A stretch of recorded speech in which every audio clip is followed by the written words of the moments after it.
Yes, Kenya. Tamu sana, tamu sana, tamu sana, yes. Things are falling apart. The center can no longer hold in Kenya Kwanza.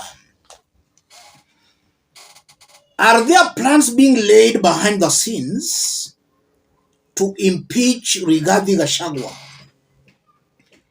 I'm asking that question because a Kenya Kwanza member of parliament has come out very strongly to warn Rigathi that if he does not tone down, then mambo ni mawili. He resigns or he be forced out. Listen to this before we continue. I'm not taking those sentiments by that Kenya Kwanza member of parliament lightly. It's somehow very obvious and very certain that if Rigathi continues, then he will most likely be forced to quit the government. And I believe that's what is now being planned behind the scenes. If you look at William Ruto and his inner circle, already they've made a decision that as far as Kenya Kwanza's politics are concerned, Rigathi should not succeed Ruto. That's a decision that has already been made. And if you look at Ruto knows exactly where Uhuru Kenyatta got it wrong. Uhuru was too patient and he only acted when it was already too late, when he could not stop Ruto. Ruto does not want to make that blunder. Ruto wants to stop Rigathi early enough so that if there are some consequences, they can be contained in good time. And the truth be said, if William Ruto entertains Rigathi Gachagua, then by 2027 or around 2026, Rigathi will be too strong to be stopped. The only way to stop Rigathi Gachagua is now, before he becomes very strong. And that can be in form of being kicked out of the government through an impeachment. If he's clearly impeached in good time, then Rigathi will not have the kind of a support he has. These members of parliament from Central, most of them are tumbocrats. They will look at the 3 years still remaining.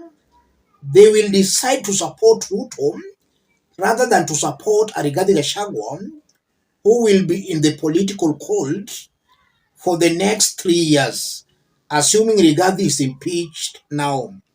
He will be in the cold for over 3 years. And these members of parliament from the mountain, I don't think they're ready to be with Rigathi Gachagua in the political cold for over 3 years. They will abandon him and avoid him. They will support Ruto. And we also know that Rigathi has got so many cases. These cases can be revived. And that will also take a toll on his finances. So by 2027, Rigathi will be a pale shadow of his former self. Right now he's the deputy president and is getting some good perks from the government. If he's impeached, all those streams of income will be cut.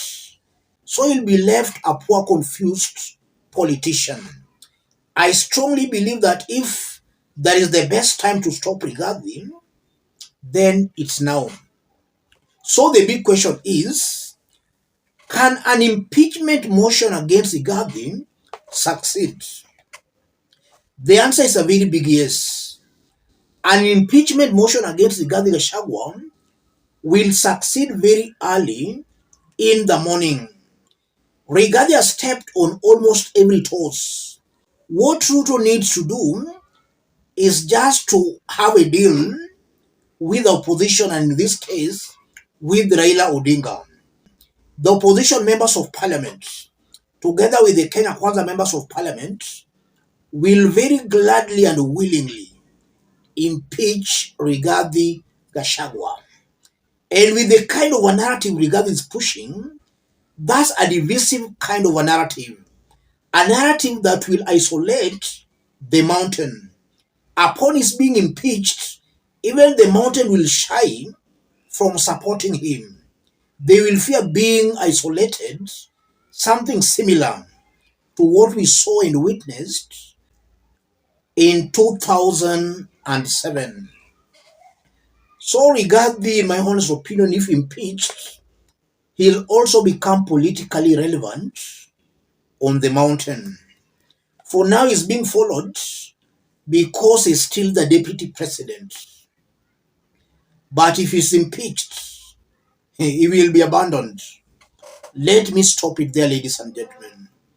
In case you are watching us but you have not yet subscribed, subscribe, give this video a like. Those watching us outside Kenya, drop a comment, let us know from which part of the globe you are watching us from. If possible, subscribe, give the video a like. And let me also take this opportunity to thank all of you here for the kind of a support you are giving me. In case you may want to support our forum, that's my number. Let's meet in our next video. Thank you. During campaigns, I think people lie, and this has been exhibited so much in this country that when people are seeking for political posts, they can say anything. Check on what the president himself said before campaign and what he's saying now. They are two different things. And I think he used the church as a platform to climb the ladder. And maybe now he doesn't need the church. And I think that is why we are where we are. We also accepted to be used. So next time, I think the church must be very careful. Whoever comes in the name of God, God may not be the true prophet. Because even Jesus said that not everyone who calls me Lord, Lord will enter, but